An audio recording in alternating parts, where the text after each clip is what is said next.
Rain hammered against the windows of Bellini's, each drop like a small fist demanding entry into warmth that Ava Mitchell had never truly belonged to. She moved through the dining room like a ghost, quiet, unnoticed, only important when she was missing. The white marble floor reflected the golden chandelier light overhead, giving the illusion that she was walking on light itself. But Ava's feet knew only the ache of 12-hour shifts, and shoes held together by hope and glue. "Table 7 needs water," Derek hissed through his teeth as he slid past her.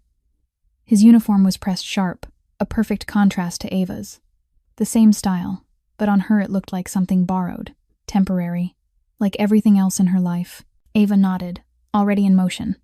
That was her existence, always moving, always one step behind the rhythm of a world that belonged to people who'd never once seen her. The crystal pitcher weighed heavy in her hand. Cold moisture slipped between her fingers as she approached table 7, and then she saw them. The farthest corner of the restaurant. The table reserved for people whose names showed up in the paper, never for good reasons, but always spoken with a respect edged in fear. 3 men in suits worth more than a year of her rent sat in shadow and cigarette smoke, even though smoking had been banned inside the restaurant for years. No one told them to stop. No one dared. But it wasn't those men that made Ava's breath catch. It was the child. A little boy, no more than 5, perched at the edge of his chair. His small legs swung with the careless joy of someone who didn't yet understand the weight of the world his father ruled. Black curls framed an angel's face, and in his hand was a toy car, making soft vroom-vroom sounds that somehow still cut through the classical music and the whispered conversations. She should have looked away, focused on her job, on survival, on being invisible. But something in the child's innocence tightened Ava's chest with a hunger so fierce it was almost pain. She'd wanted that once. A child. A family. A life that meant more than counting tips and wondering if she'd have enough for rent. But Ryan had taken that dream when he disappeared. His promises were as worthless as the ring he never gave her, and the baby she'd lost before it ever had the chance to be born. Miss, the middle-aged couple at table 7, celebrating their anniversary, waved impatiently at their empty glasses. Ava blinked, forced a smile that never reached her eyes, and poured the water with hands that had learned steadiness through repetition, not calm. The husband didn't look at her. The wife nodded without really seeing her. To them, she was furniture. Useful. Forgettable. As Ava turned away, she heard it. A crack. Sharp. Clean. Then a woman's scream from the table behind her. Not from the dark corner with the men who smelled of danger and expensive cologne. From the table beside it, where Brittany, a new waitress, was balancing a tray full of champagne glasses. Time thickened like honey. Brittany's heel snagged on the edge of the carpet. A small fold, a betrayal housekeeping had missed. The tray tilted. The crystal glasses began their unavoidable fall, catching the chandelier light as they dropped, turning into sparkling, deadly bullets aimed straight into the dark corner, straight at the child. The boy looked up, wide black eyes, the toy car frozen mid-vroom. He didn't understand.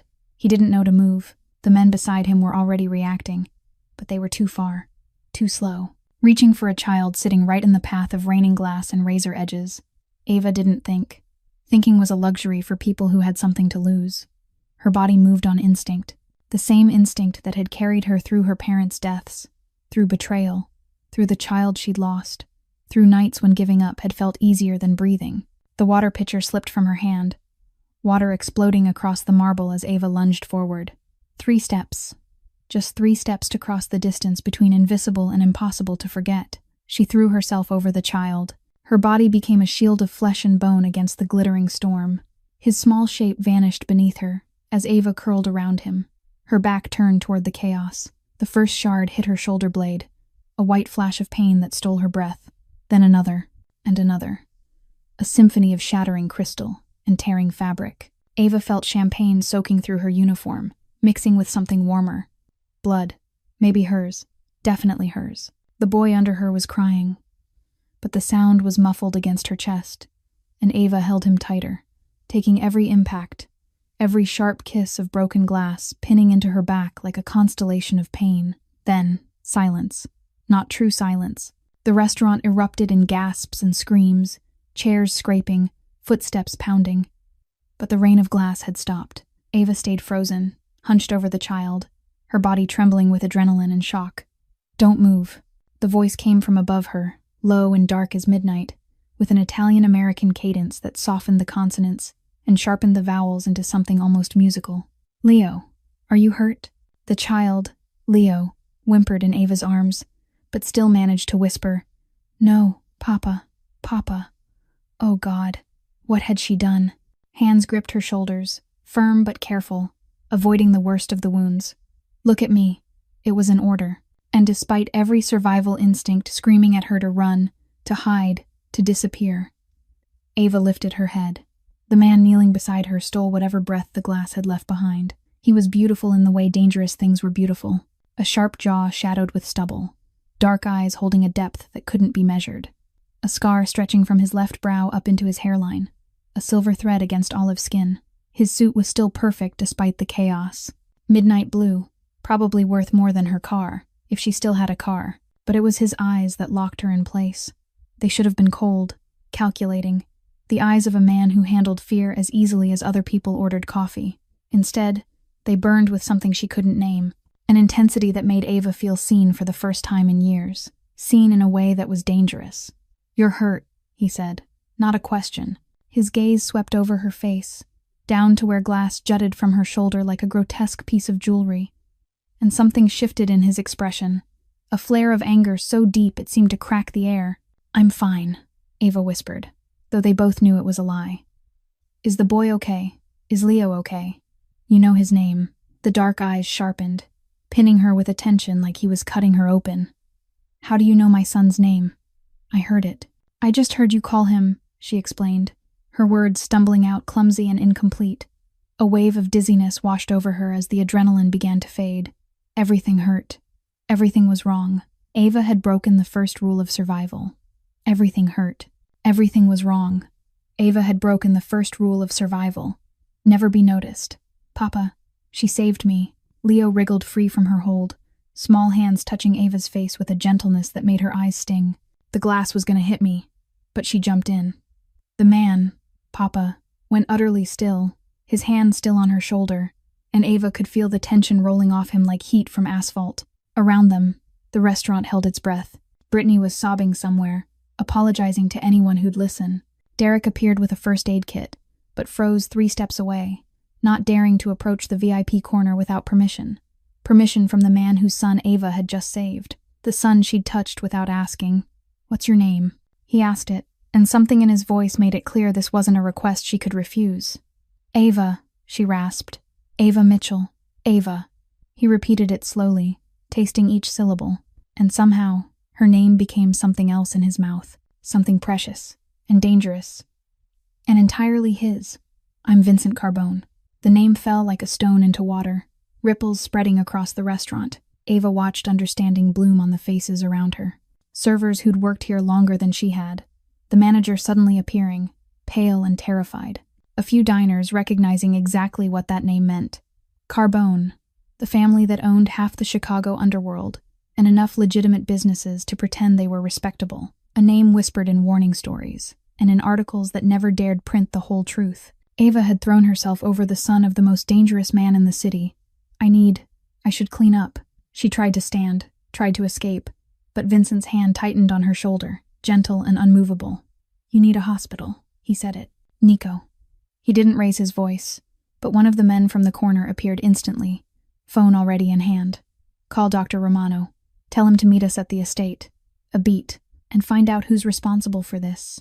He gestured toward the shattered glass, toward Brittany still sobbing. "An accident."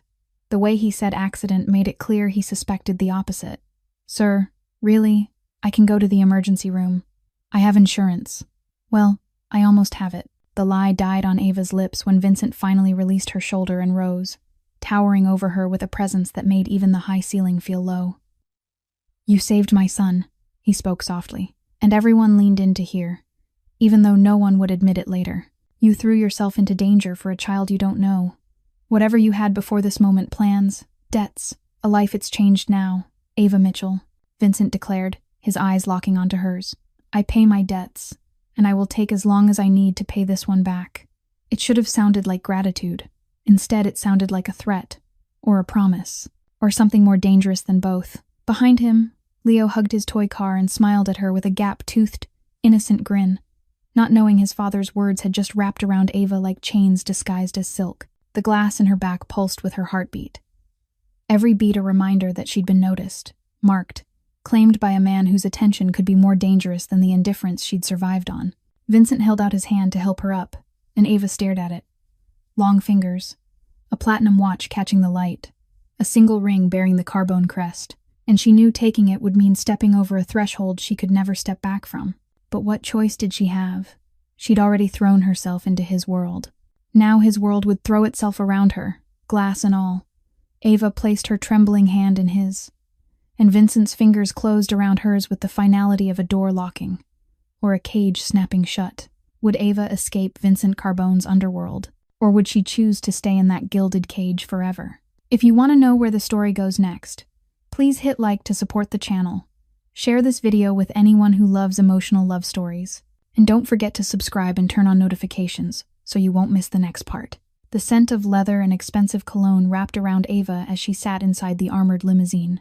The soft leather seat cradled her aching body, but the luxury only made her feel more out of place. Leo sat pressed close beside her, his small hand gripping the blood-soaked hem of her uniform, as if he feared that if he let go, she would disappear. The toy car was still in his other hand, but there was no vroom vroom anymore. Vincent sat across from them, dark eyes never leaving Ava for even a second. Streetlights slid across the bullet-resistant window, painting alternating bands of light and shadow over his sharp-angled face, making the scar on his forehead look even more frightening. The man named Nico sat in the front passenger seat, occasionally glancing into the rearview mirror with the watchful wariness of a wolf guarding its territory. Another man drove, silent and focused, as if carrying his boss through the Chicago night was a matter of life and death. And maybe it was. Ava tried to sit up straighter, but every movement pulled pain from the shards of glass still embedded in her back. She bit her lip, not wanting to look weak in front of the man watching her as if she were a puzzle meant to be solved. "Tell me about you, Ava Mitchell," Vincent said, his low voice filling the sealed space of the car. "Where's your family?" A simple question, but it cut deeper into Ava than any piece of glass. She swallowed hard, feeling Leo look up at her with curious, ink-black eyes. "No one," she answered, her voice rough. "My parents died in a car accident when I was 17. No brothers or sisters. No relatives. Just me." Vincent didn't speak, but something in his gaze shifted. Not pity. Ava hated pity, but a quiet understanding, as if he knew exactly what it felt like to lose everything. "And work?" he asked next. "How much does Bellini's pay you?" Ava gave a bitter laugh. "Enough for me to be 2 months late on rent and eat instant noodles 4 days a week." She stopped, realizing she'd said too much. But there was something about this man that made her want to be honest, want to be seen, no matter how dangerous his attention was. Vincent tilted his head slightly. "Your rent's been paid, for the next 12 months. He said it like he was commenting on the weather. "And you won't be going back to Bellini's. At least, not right now." Ava opened her mouth to argue, but Vincent lifted a hand to stop her. "Before you say you don't need my help, let me explain something." He leaned forward, elbows braced on his knees, closing the distance between them until Ava could smell sandalwood and tobacco on him. "What happened tonight wasn't an accident." Ava's heart beat faster. "What do you mean?" "That waitress. Brittany." Vincent's brow tightened slightly when he said the name. "She got a phone call 30 minutes before her shift. After that, she kept watching my table. And when she fell, it wasn't because she tripped on the rug." He paused, letting the weight of each word settle into the air. "Someone paid her to create chaos. And the target was my son."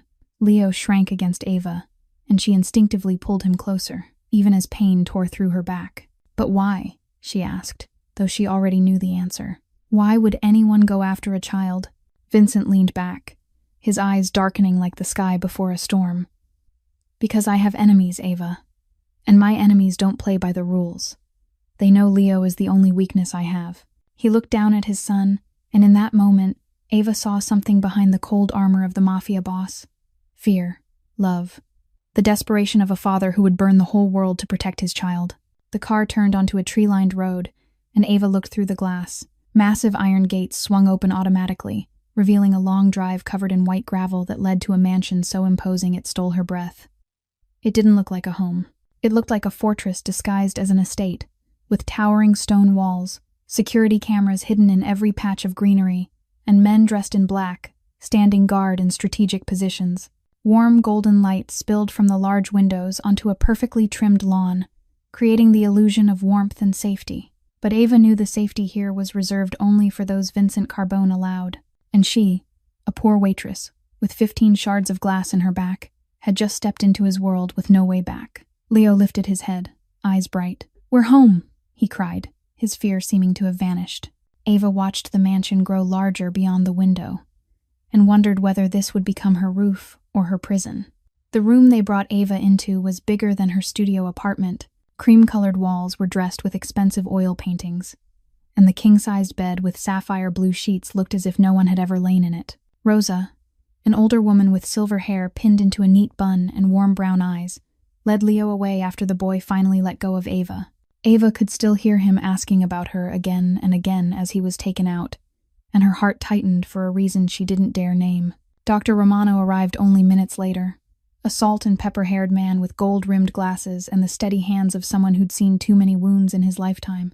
He didn't ask what had happened. He didn't look curious or judgmental. He only opened his leather bag and began laying out instruments with a cool, practiced professionalism. Dr. Romano looked at Ava with a practiced, calm, professional air. "Miss Mitchell, I need you to remove your shirt so I can safely extract the glass," the doctor said firmly. "I'll be as quick as possible, but I must remove every single shard before I can begin the stitches." Heat rushed to Ava's face. "I can handle it myself," she said quickly, her hand instinctively clutching the hem of her shirt. "Mr. Carbone doesn't need to be here." Vincent had been standing by the window, staring out into the darkness. When he heard her, he turned, and that black gaze made every protest die in her throat. "I'll turn my back," he said, in a voice that didn't allow argument. "But I'm not leaving the room." Before Ava could answer, Vincent had already turned around to face the opposite wall. His back was straight, his broad shoulders taut beneath the midnight blue fabric of his suit, and she realized this was probably the greatest concession a man like him could offer. Dr. Romano helped her out of the blood-soaked uniform top, and Ava bit down hard as the fabric dragged across her wounds. She sat on the edge of the bed, bare back toward the doctor, arms crossed over her chest in a desperate attempt to keep what little dignity she had left. The first shard of glass came out, and Ava couldn't stop the painful sound that escaped her. She felt it, every millimeter of glass sliding free of flesh, leaving behind a burning track like fire. The second shard was worse. The third made her grip the bedsheets so tightly her knuckles went white. And then she heard footsteps, felt warmth as someone knelt in front of her. Ava lifted her head and saw Vincent there, dark eyes fixed on her with an intensity that made her forget the pain for a single heartbeat. "Look at me," he said, his voice low and gentle. So gentle she almost didn't recognize this as the same man who'd threatened an entire restaurant only hours ago. "Don't look at what he's doing. Look at me." His hand found hers, long fingers weaving through her trembling ones, and Ava clung as if he were the only life raft left in a storm. Dr. Romano kept working behind her, but Ava wasn't there anymore. She sank into Vincent's dark eyes and let him anchor her, shield her from the pain tearing through her back. "Tell me," Vincent said, his thumb drawing small circles over the back of her hand. "Tell me about you, Ava. About your life before you walked into Bellini's tonight." She didn't know why she spoke. Maybe because pain had broken down every barrier. Maybe because no one had asked in so long. Maybe because his eyes held her like the answer truly mattered. "My parents died when I was 17, she began, her voice shaking. "A car accident. They were on their way to pick me up after a school performance. I waited and waited, but they never came."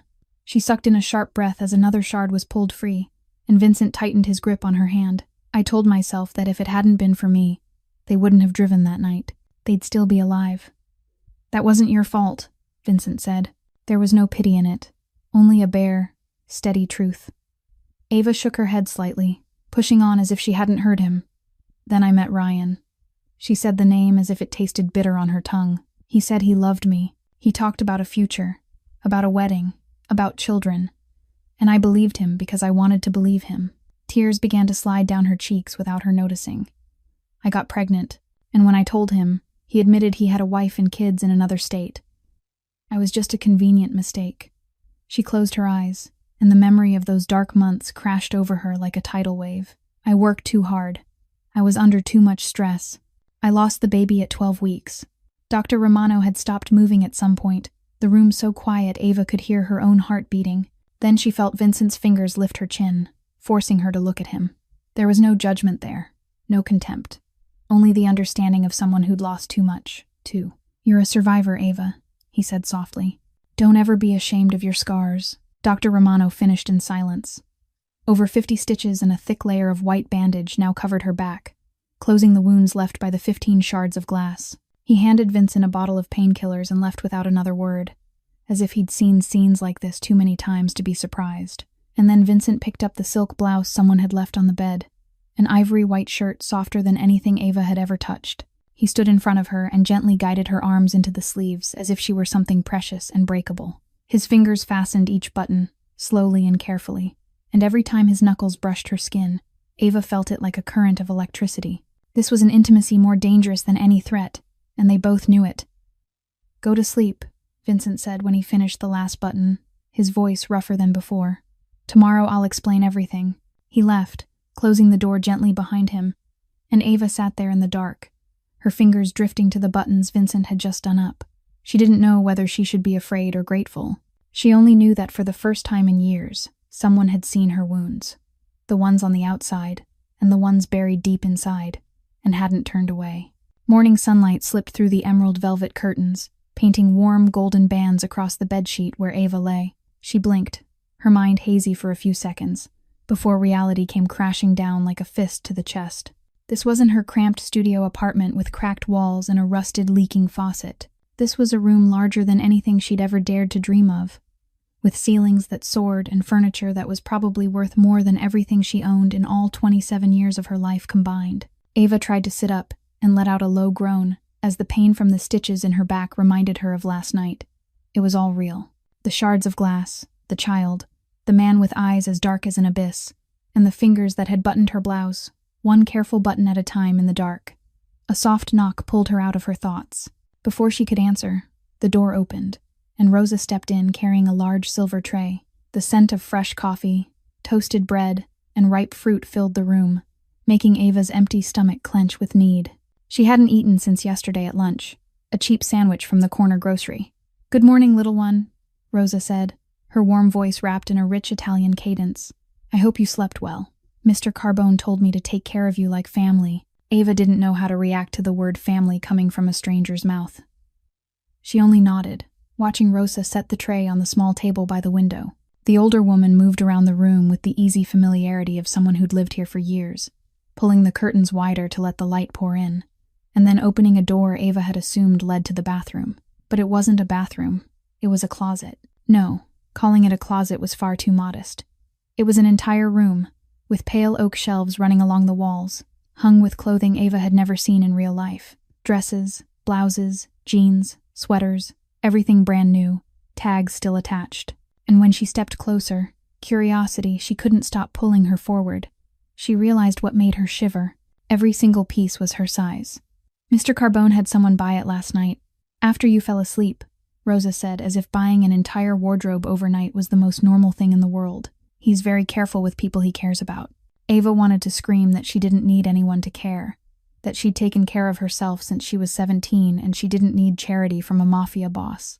But instead she just stood there, fingers trembling as they touched a cream-colored cashmere sweater softer than anything she'd ever owned. This was control. She knew that. Vincent Carbone was wrapping her in luxury so it would be harder to leave, but a small part of her, the part exhausted by poverty and loneliness, whispered that being cared for felt so good. Rosa left after making sure Ava knew how to call if she needed anything, and then Ava was alone in the unfamiliar room. She ate breakfast in silence, every bite tasting better than any meal she'd had in months. Then she stood, ignoring the dull ache in her back, and began exploring the room that now seemed to be hers, at least for a while. The space was decorated with refined taste and no soul, more like a 5-star hotel suite than a place someone truly lived. But when Ava drew near the small table by the window, she saw something that stopped her, a photograph in a silver frame. She picked it up, and her breath caught. In the picture was a young woman, maybe only a few years older than Ava, with long, glossy black hair and warm brown eyes like honey. She was beautiful in a classic way, the kind of beauty you saw in Hollywood actresses from the 1950s.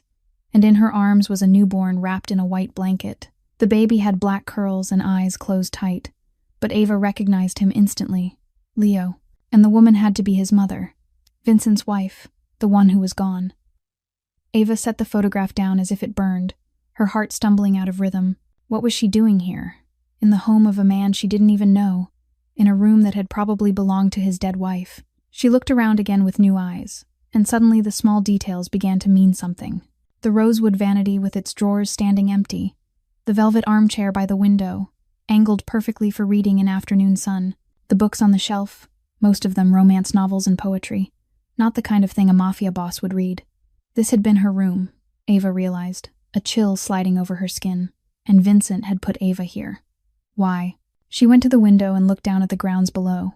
Perfectly trimmed rose bushes, a marble fountain, and farther out, a tall iron fence topped with spikes like fangs. Beautiful and dangerous, just like Vincent Carbone himself. Ava wrapped her arms around her body, feeling the contradiction tearing at her from the inside. Part of her wanted to run, to go back to her poor but free life, where she owed no one anything and no one held power over her. But another part, the part she hated to admit existed, wanted to stay, wanted to be seen, wanted to be cared for, even if that care came from a man the whole city feared. This is a gilded cage, she told herself. A beautiful cage with velvet curtains and cashmere clothes, but still, a cage. And then she remembered the way Vincent had held her hand last night, the way he'd listened without judgment, the way his fingers had trembled when he buttoned her blouse, and she wondered if this could be something else, if this cage could become a home, if she allowed it. The photograph of the beautiful woman watched her from the table, a gentle smile frozen in time, and Ava couldn't shake the feeling that she was stepping into a story that had begun long before she arrived, a story of loss and love and ghosts that refused to let go. A soft knock pulled Ava out of her darker thoughts. She'd just set the photograph of the beautiful woman back down when the door swung open, and a small whirlwind of black curls burst into the room. Leo stood there, beaming, the familiar toy car still in his hand, and his ink-black eyes lit up when he saw her. "Miss Ava," he shouted, running straight to her and grabbing her hand without a second of hesitation. "You're awake. Rosa said you were still sleeping, but I wanted to see you, so I snuck up here. Do you want to see my playroom? There's so many toys. I have a castle, and race cars and dinosaurs," and he talked nonstop, tugging Ava out of the room before she could protest. The pain in her back was still there, but somehow Leo's excitement made it feel less important. She let him lead her down a long hallway lined with oil paintings and crystal chandeliers, down a wide staircase with an oak banister carved in intricate detail, until they stopped in front of a set of white double doors. "Here it is." Leo pushed the doors open with the pride of a king introducing his kingdom. Ava stepped inside and couldn't hold back a stunned breath. This wasn't a playroom. This was a child's heaven. The space was enormous, the ceiling painted with clouds and rainbows, shelves along the walls packed with toys from dolls to robots, from building blocks to remote control cars. One corner held a wooden castle nearly as tall as Ava. Another had a winding train track set up in a complicated loop, and in the center of the room lay a massive rug printed with a city map for racing cars. "I like playing here by myself," Leo said, his voice suddenly smaller. "But it's kinda sad." He pulled Ava down onto the rug, and she carefully shifted her body so she wouldn't press on the stitches in her back. Leo started driving his car around, making the familiar vroom-vroom sounds again, but his dark eyes kept flicking up at her, as if he was afraid she'd disappear. "Miss Ava," he asked after a quiet moment, "do you have a mommy?" The simple question tightened Ava's chest. "My mama's been gone a long time, sweetheart. My mommy's gone too," Leo said, stopping the car. "Mommy went to heaven when I was really little. Rosa says Mommy was very pretty and she loved me a lot." He looked up, his dark eyes shimmering wet. "Papa gets really sad when we talk about Mommy, so I don't ask anymore. I don't want Papa to be sad." Ava felt her heart crack into a million pieces.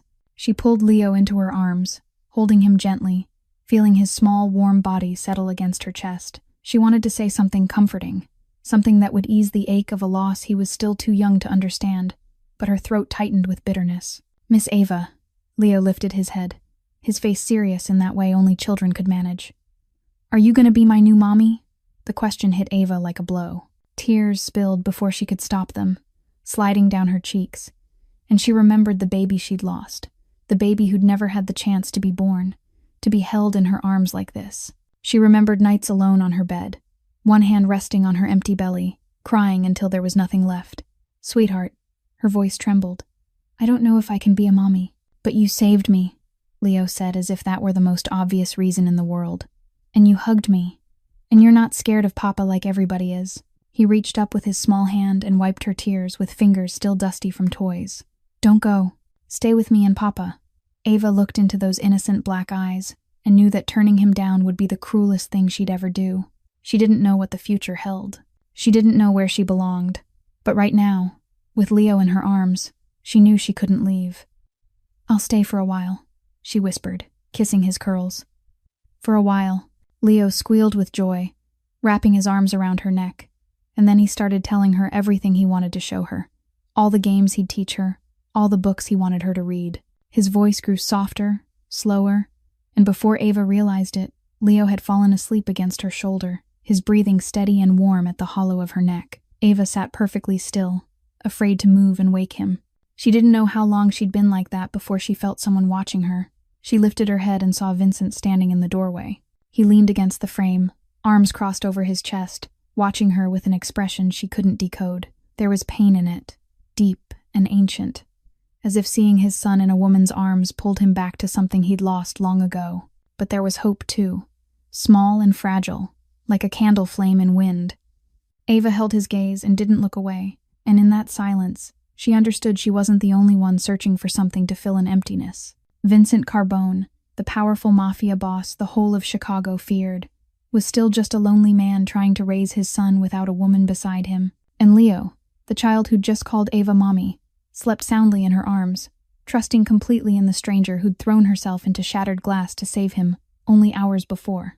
It was late when Ava found her way to the mansion's library. She couldn't sleep, not because of the wounds on her back, but because Vincent's words still echoed inside her head. You belong to me now.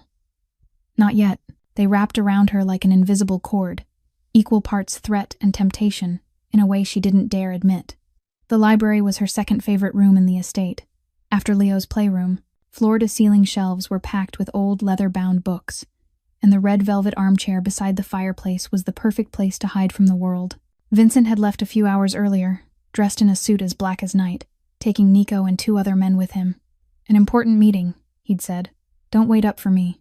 And she hadn't asked anything else, because she knew there were things in Vincent's world she wasn't supposed to know. Her old phone vibrated in the pocket of her nightshirt, and Ava flinched. She'd forgotten she still had it, the cheap phone with the cracked screen she'd bought from a pawn shop 2 years ago. She looked at the display, and her heart sped up when she saw an unknown number. No one called her. She had no family, no friends, no one who cared that she existed besides the credit card company calling to demand payment. She answered, and the silence on the other end made her skin crawl. Then a voice came through, warped and distorted as if speaking through a voice changer. You should have stayed invisible, little waitress. Ava couldn't breathe. Who is this? She asked, her voice shaking. Trouble disappears, the voice went on, cold and threatening. And you, Ava Mitchell, are very big trouble. The call ended. Ava stood there with the phone still pressed to her ear, her body locked in fear. They knew her name. They had her number.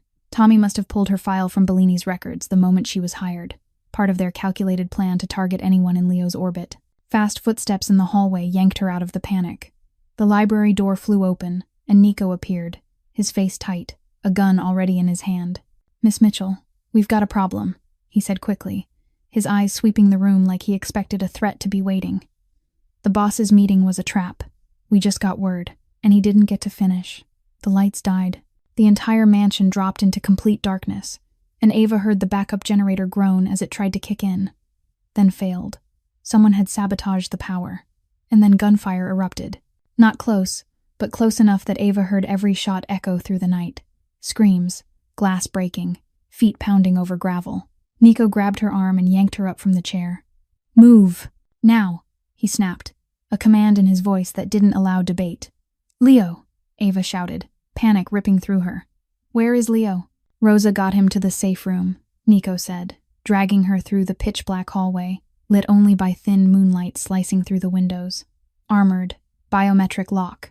No one gets in without the boss's code or mine. They tore down a staircase, and the gunfire grew louder. Ava could hear the guards shouting, the intruders returning fire, a chaotic symphony of violence and death unfolding inside the estate she'd thought was untouchable. How many? she forced out as they turned into a narrow hallway she'd never seen before. Nico shoved a painting aside, revealing a steel door hidden behind it. At least 10, maybe more. He punched in a code and pressed his hand to the fingerprint scanner. They know exactly where the cameras are, the patrol routes, the weak spots in the security system. The door swung open, revealing a staircase leading down. "There's a traitor, Miss Mitchell," Nico said, his voice hard. "Someone inside sold us out." They rushed down the steps, and Ava felt the cold, damp air of the basement wrap around her. The safe bunker was a wide room of reinforced concrete, multiple screens showing security camera feeds, and a small weapons cache in the corner. Nico slammed the steel door shut behind them, and the electronic lock clicked like a promise of safety. But when Ava looked at the screens, she knew that safety was only temporary. The intruders poured into the mansion like ants. They wore black, carried automatic weapons, and moved with the tight coordination of trained professionals.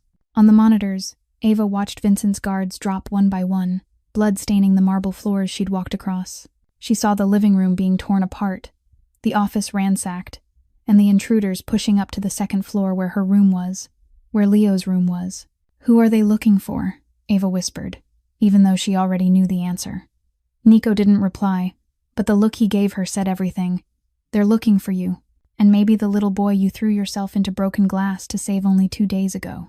Gunfire cracked directly above their heads, and Ava squeezed her eyes shut, praying Leo was safe behind armored walls, praying Vincent would get back in time, praying tonight wouldn't be her last night alive. But deep down, she knew prayers didn't mean a damn thing in Vincent Carbone's world. Here, only blood and bullets decided who lived and who died. The blast shook the steel door, and Ava hit the cold concrete floor. Nico had his gun out, planted between her and the door that bucked in waves under the blows from outside. "The door is secure," Nico said, tense but steady. "It requires a dual-layered encryption, my biometric scan, and a master code only the boss and I possess." But the moment the words left his mouth, the keypad beeped, and the override light flashed green. Tommy hadn't just stolen the code. He had used a biometric cloner to mimic Nico's print, turning the mansion's own defenses against them. The steel door began to swing open, and Nico only got off 2 shots before a burst of return fire slammed him into the wall. Blood bloomed across his shoulder and stomach like dark red flowers, and he slid down, his gun slipping from his hand. Ava screamed, but her scream was swallowed by a cold laugh drifting in through the doorway. A man stepped inside younger than she'd expected, maybe 28 or 29 with slicked back black hair and ice blue eyes. He wore a black leather jacket, and the gun in his hand was still smoking. Behind him, 4 other men poured into the bunker, weapons trained straight on Ava. "Tommy?" Nico rasped from the floor, blood spilling through his teeth. "I trusted you. You were my best soldier." "How?" The man Tommy only smiled, stepping over Nico like he was trash in the road. "Tommy Russo was a ghost, Nico, a name I made up to get close to you. My real name is Tommy Ricci. My grandfather sent me here 5 years ago to wait for the perfect moment. It's not betrayal if I was never on your side to begin with. It's not betrayal if I was never loyal, Nico." He crouched, patting the wounded man's cheek with cruel mockery. He really thought money could buy loyalty? There are things that matter more than money. Like blood, like family. Then Tommy rose, and his cold blue gaze settled on Ava. She shrank deeper into the corner, heart battering wildly, but there was nowhere to go, nowhere to run. "There you are." Tommy moved closer, bending down to study her with the amused interest of someone staring at a rare insect, Carbone's new pet, the waitress who saved the kid. Ava didn't answer. She forced her face blank, fighting to keep the terror shredding her apart from showing. Tommy grabbed her chin and forced her head up. "You know, we meant to kill the boy that night," he said, as calmly as if he were talking about the weather. "But then you jumped in, ruined our plan." He tilted his head, his fingers tightening. "My grandfather was furious, but then he realized something. Carbone cares about you, and anything Carbone cares about is a weakness." He straightened and gestured to his men. "Get her to the truck," and he flicked a glance at Nico, lying motionless on the floor. "Leave this one. He'll be a message for Carbone." They yanked Ava to her feet and bound her hands behind her back with rough rope, the coarse fibers biting into her skin. A strip of black cloth went over her eyes, and she was shoved up the stairs and through hallways she couldn't see anymore. The air reeked of gunpowder and blood, and somewhere she heard the low moans of the wounded. She didn't know if they belonged to Vincent's men or Ricci's, and she didn't dare ask. When they threw her into the back of a truck, the metal floor was ice cold against her skin through the thin fabric of her nightshirt. She lay there, her body aching as old injuries were pulled tight, and forced herself to breathe. Then she heard Tommy's voice, talking on the phone just outside the truck. "We've got the girl," he said, smug satisfaction dripping from every word. "Yeah, Carbone's new pet. She'll be the perfect bait. He'll come. He has to come. And when he does..." The rest was swallowed by the roar of the engine. But Ava had heard enough. She was bait. They hadn't taken her to kill her, they'd taken her to lure Vincent into a trap. And if Vincent came to save her, he'd die. Ava lay in the dark, tears soaking through the blindfold. But something inside her was changing.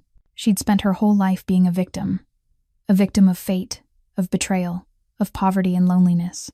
But not today. Not here. She was going to survive. Not because Vincent would come for her, but because she was going to save herself. The smell of sea salt, engine oil, and something rotten slammed into Ava the moment the blindfold was finally pulled away. She blinked in the weak light of bare bulbs that shimmered overhead, fighting to steady her vision after hours in darkness. The warehouse around her was vast. Rusted steel pillars held up a roof of corrugated metal, punched through with holes, and through those gaps she could see a starless Chicago sky. The sea air from the nearby docks crept in through corroded iron doors, mixing with the stench of garbage and chemicals until it tasted like hell. They had tied her to an old metal chair. Rough rope bit into her wrists and ankles, cinched so tight she could barely feel her fingertips anymore. Blood from the old wounds on her back had seeped through the bandages and her nightshirt, sticking to the chair as a cruel reminder that she had never truly healed. Tommy stood a few steps away, leaning against a steel column, his cold blue eyes never leaving her, as if he were watching an animal that might bite at any second. Around them, 6 or 7 other men were scattered through the space, weapons in their hands, speaking quietly to one another in Italian Ava couldn't understand. Then the far iron door opened, and a man stepped in. He was old, close to 60, with white silver hair combed perfectly back and gray eyes as cold as stone. His face was carved with deep lines, but not the kind earned by smiles or laughter. These were the lines of a life spent calculating and hating. He wore a charcoal 3-piece suit, utterly out of place in this filthy warehouse, as if he'd walked out of an upper-class party and come here to supervise torture. Salvatore Ricci. Ava didn't need an introduction to know he was the power behind it all. The way every voice in the warehouse fell silent the second he appeared. The way Tommy straightened with respect, threaded through fear. It all spoke of the absolute authority of this man. Salvatore approached Ava with slow, deliberate steps, like a predator judging its prey. He stopped in front of her, tilted his head slightly, and studied her with a cold curiosity. "So you're the girl who ruined my plan," he said, his voice low and rough, like gravel grinding together. "A penniless waitress from the South Side. No family, no friends, no one who cares whether you live or die." He leaned down until his face was only inches from hers. "So why, little girl, why did you risk your life for Carbone's boy?" Ava swallowed, her throat raw after hours without water. She knew her answer could decide whether she lived or died, but there was nothing she could lie about.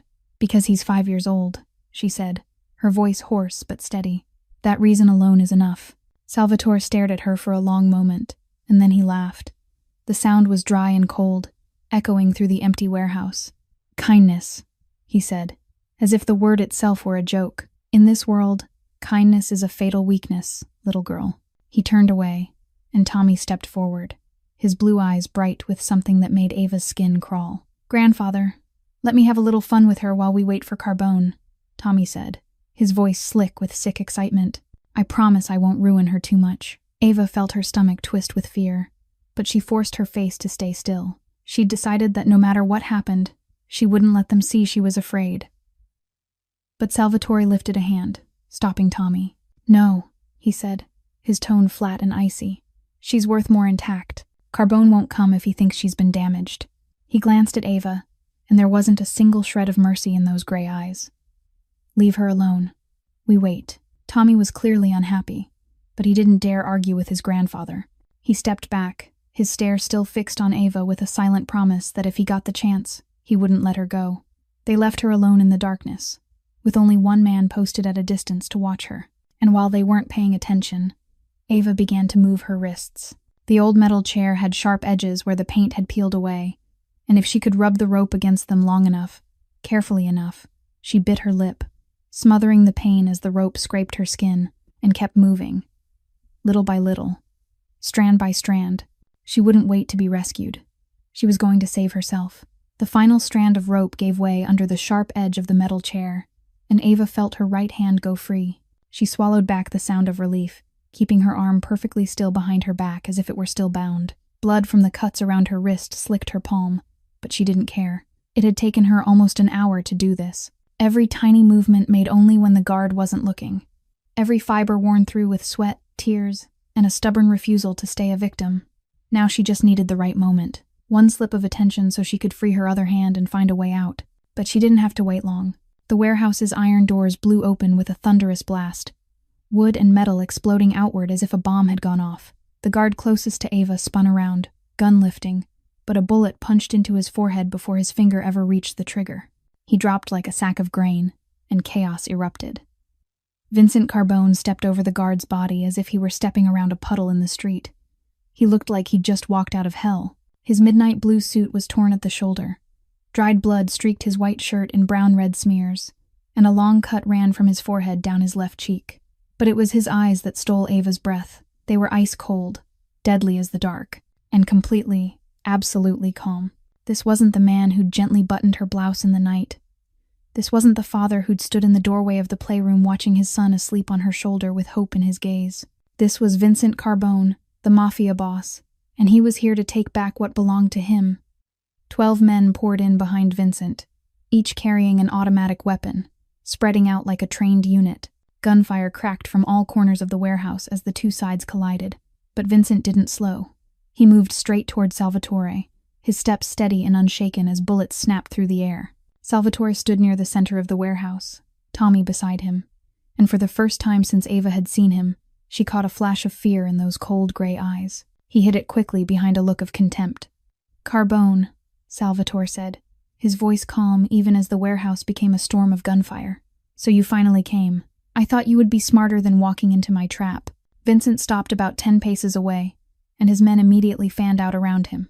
Guns trained on Tommy and what remained of Ricci's crew. The shooting began to fade as both sides realized the real fight was about to start. "Where is she?" Vincent asked, his voice low and dangerous, like thunder growling before a storm. Salvatore nodded toward Ava, and Vincent's gaze finally found her. Ava saw something ignite in those black eyes.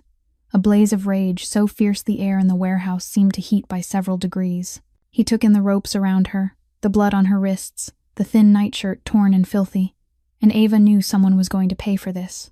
"Let her go," Vincent said, his voice as cold as ice. Salvatore gave a short, mocking laugh. "And why would I do that? You're the one at a disadvantage, Carbone. You have fewer men than I do. You've lost the element of surprise." He tilted his head. "Maybe we should negotiate. The Northern Territory, control of the port, and maybe I'll let your little waitress walk away with all her parts still intact." Vincent didn't answer. Instead, he took one step forward, and every one of Salvatore's men raised their guns. Vincent didn't flinch. "You have a granddaughter in Italy, Salvatore," he said, his voice mild, as if he were telling a bedtime story. "Sophia, 22 years old, studying architecture in Florence. She lives in a small apartment on Via dei Servi, 3rd floor, windows facing the Duomo." He tilted his head. "She leaves for class every morning at 7:45, and she stops at the corner cafe for a cappuccino before she goes in." Salvatore's face drained of color. "And your mother," Vincent went on, each word dropping like ice. "She's at the San Giovanni nursing home in Naples. Room 37, 2nd floor. She likes to sit in the garden every afternoon, and Nurse Maria always brings her licorice tea at 4. "You wouldn't dare," Salvatore whispered, his voice trembling. Vincent drew his gun and fired without aiming. One of Salvatore's gunmen dropped with a bullet hole between his brows, dead before he hit the floor. 30 seconds, Vincent said, his dark eyes never leaving Salvatore. 30 seconds to let her go before I turn everything you love into ash." He tilted his head, and the smile on his mouth was colder than death itself.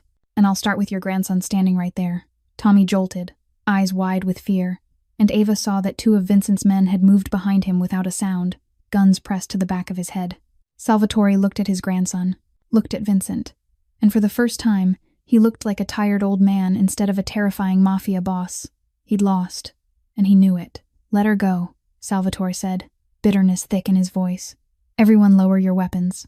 The sound of weapons hitting the concrete floor rang through the warehouse like a symphony of surrender. Salvatore's men dropped their guns one by one, hands going to their heads, and Vincent's people moved in fast to restrain them. But Ava saw nothing except Vincent. He was coming toward her with long, decisive strides, his dark eyes locked on her without so much as a blink. As he drew closer, Ava saw the cut on his face was deeper than she'd thought, blood still seeping slowly down his cheek, yet he seemed not to feel it at all. All of his attention was on her, sweeping from head to toe, searching for injuries, for signs of harm. Then he stopped. His gaze caught on her right wrist, the wrist that was free, the deep cuts there. The dried blood crusted along her skin. He looked down at the severed rope on the floor, at the sharp edge of the metal chair where she'd rubbed the fibers raw, and something shifted in his expression. Not simple surprise, something deeper, a recognition, as if he were seeing her for the first time. "You freed yourself," he said. It wasn't a question. It was an astonished certainty. Ava nodded, not trusting her voice. Vincent dropped to his knees in front of her, and the motion pulled Ava back to the first night, when he'd knelt beside her in the restaurant, when everything had begun. He drew a small knife from his jacket and cut through the remaining rope on her left wrist and both ankles. Every movement gentle and careful, as if she were something precious and breakable. When the last binding fell away, Ava felt blood rush back into her limbs, followed by the sharp sting of pins and needles as circulation returned. "Did they do anything to you?" Vincent asked, his voice lowering into a dangerous whisper. "If they touched you," he didn't finish, but Ava understood what he left unsaid. She understood that if she said yes, Vincent wouldn't just kill them. He'd tear them apart piece by piece. And the most frightening part was that she knew he could. She knew he would, without hesitation. "I'm okay," she whispered, and the word I slipped out before she realized what she'd done. "They didn't do anything to me. Him, Salvatore. He wanted me kept intact to lure you into a trap." Vincent closed his eyes for a single second, and Ava saw a flicker of relief pass over his face. Only a flicker. When he opened his eyes, the coldness was back, and he rose, turning toward Salvatore and Tommy, who were being held in the middle of the warehouse. "Get her to the car," Vincent ordered one of his men. "I'll handle this here." "No." Ava's voice made every head in the warehouse turn. Vincent looked back at her, surprise unmasked in his dark eyes. "I want to stay," Ava said, pushing herself upright on legs that trembled. "I want to see." She didn't know why she demanded it. Maybe because she needed to know, needed to witness the truth, needed to see who the man was who'd gently buttoned her blouse, who'd held her hand through pain, whose son had called her a new mommy. She needed to know whether she could accept all of him, the darkness and the light, the monster and the protector. Vincent stared at her for a long moment, and she could see the battle behind his eyes. He wanted to protect her, to shield her from the darkest part of his world, but he also understood that if she didn't see the truth, she would never truly choose to stay. "All right," he said at last. What happened next was something Ava would never forget for the rest of her life. Vincent stepped in front of Salvatore, and the old boss tried to hold on to his pride even while kneeling on the filthy concrete. Vincent didn't shout. He didn't threaten. He didn't show any emotion at all. He only spoke, his voice even and icy, about what would happen to the Ricci family from this moment on. Territory seized, assets frozen, alliances broken. Salvatore would live, not because Vincent showed mercy, but because death would be too fast, too easy. Instead, he would live to watch everything he'd built collapse, piece by piece. "And Tommy," Vincent said, turning to Salvatore's grandson, "will be handed to Nico to deal with, if Nico is still alive." Ava watched it all, and she saw the monster in Vincent, the cold ruthlessness, the ability to destroy another man's life without blinking. But she also saw the protector, the man who would do anything to keep the people he loved safe. And strangely, she wasn't afraid. She had just witnessed the worst he could do, and instead of running, she found herself understanding. When it was over, Vincent turned back to her. He stood there with blood on his shirt, darkness in his eyes, and he looked at her as if he were waiting for a verdict. "This is me, Ava," he said, his voice low and worn out. "This is my world. This is the monster you're looking at." He paused, and for the first time, she saw weakness in his eyes. "You can still leave. I'll let you go if you want." Ava walked toward him, each step slow on legs that still trembled. She stopped right in front of him, lifted her chin, and looked into those black eyes waiting for her answer. "And if I don't want to go," she whispered. Vincent stared at her, and in that endless stretch of silence, Ava saw something shift in his gaze. Hope, fragile and trembling like a candle flame in wind, but there all the same. The armored limousine rolled to a stop in front of the estate just as dawn began to lift over the Chicago horizon. Ava looked through the window, and the house that only a few days ago had felt like a prison now looked like paradise. Bullet scars on the walls had been covered with tarps. The cleaning crews were working with urgent speed, but the front doors still stood wide open, warm light spilling from within like a welcome home. Vincent got out first, walked around, and opened her door for her. The courtly gesture almost made Ava forget that only hours earlier she had watched him threaten to erase an entire family line without so much as blinking. The moment her feet touched the ground, the front doors flew open, and a small whirlwind of black curls came racing out like a shot. "Ava, Mommy!" Leo slammed into her with the astonishing force of a 5-year-old, small arms locking around her waist as if he feared that if he let go, she would vanish forever. "I was so scared," he sobbed, face pressed into her stomach. "Rosa said bad people came and you were gone, and I thought I'd never see you again like my real mommy, and I don't want you to go," and he kept talking without stopping, tears and snot soaking Ava's already filthy nightshirt. Ava dropped to her knees, wrapped him in her arms, and stroked his soft curls. "I'm here, sweetheart," she whispered, voice breaking. "I'm not going anywhere. I promise." Rosa appeared in the doorway, her old wrinkled face wet with tears. She didn't speak. She only pressed a hand to her chest and looked at Ava with a gratitude too deep for words. Behind her, the servants and the guards who'd survived the attack let out shaken breaths, as if Ava's return had brought back something more important than safety. Hope. It took almost an hour before Leo finally let Ava go. Rosa coaxed him into a bath and clean clothes, promising Ava would still be here when he came back. And Ava kept that promise. She sat by Leo's bed and read him 3 stories about knights and dragons, until his ink-black eyes finally drifted shut and his breathing turned slow and deep. Ava watched him sleep, her fingers smoothing through his curls, and she felt her heart ache with a love she hadn't known she was capable of. This was the child she had lost, not by blood, but by heart and soul. When she left Leo's room, Vincent was waiting in the hallway. He'd traded the torn suit for a simple black shirt. The wound on his face had been bandaged, and he looked more exhausted than she'd ever seen him. But his dark eyes were still sharp, still fixed entirely on her. "We need to talk," he said quietly. "Come to the study with me." They walked in silence through hallways that had started to feel familiar to Ava, and when the study door shut behind them, it felt as if the outside world vanished. There was only Ava and Vincent now, and the conversation they both knew would change everything. Vincent went to the window and looked out at the garden slowly brightening with dawn.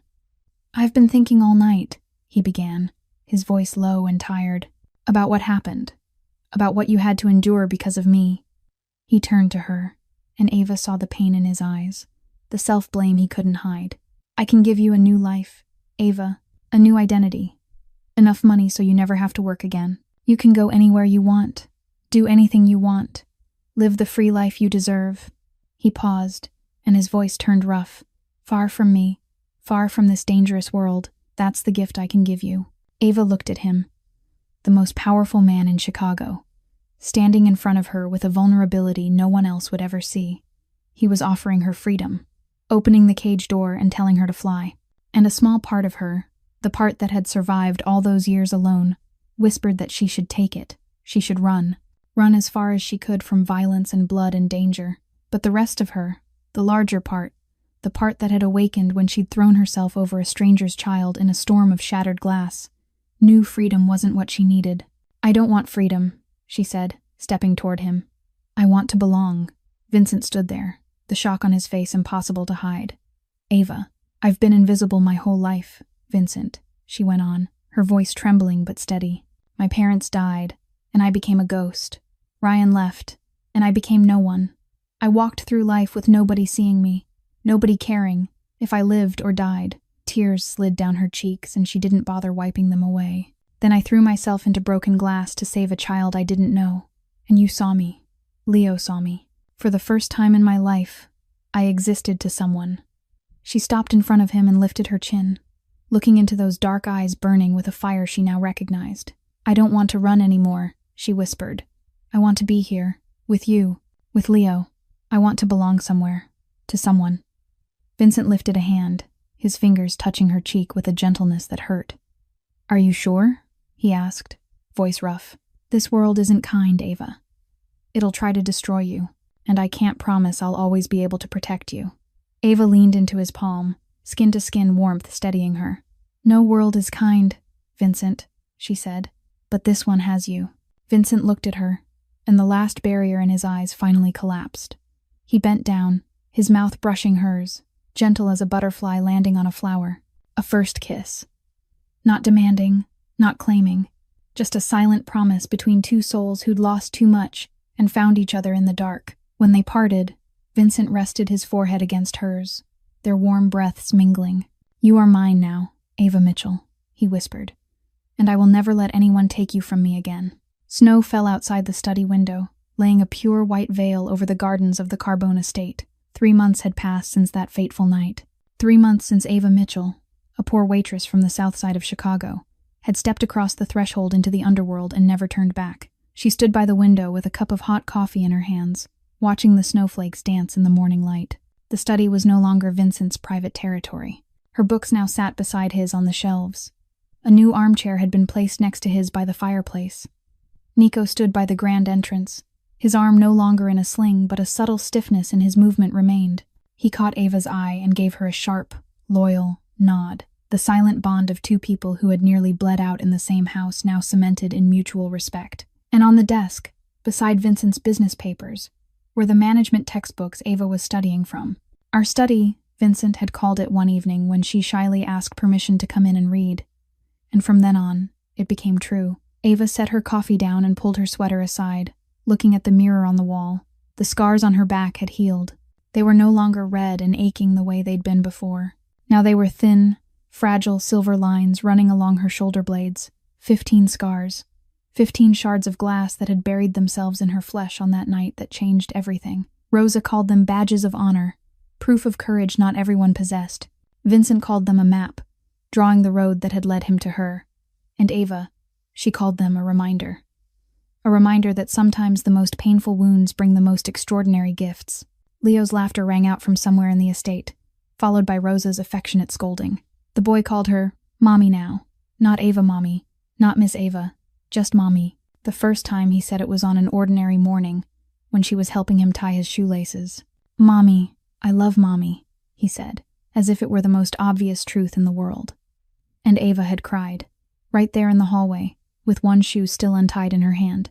She'd lost her own baby before it ever had the chance to be born, but life had paid her back with a black curled boy, with his father's eyes and a smile that could melt ice. Rosa had taught her how to cook traditional Italian dishes, from pasta carbonara to tiramisu, and every night, Ava sat down at the dinner table with her new family. She listened to Leo talk about his adventures at school. She listened to Vincent talk about work in a way she could understand, and she felt herself belonging. She was studying again, chasing the management degree she'd abandoned years ago, and Vincent had turned a spare room into a study space for her, stocked with books and a computer. He never told her what she had to do.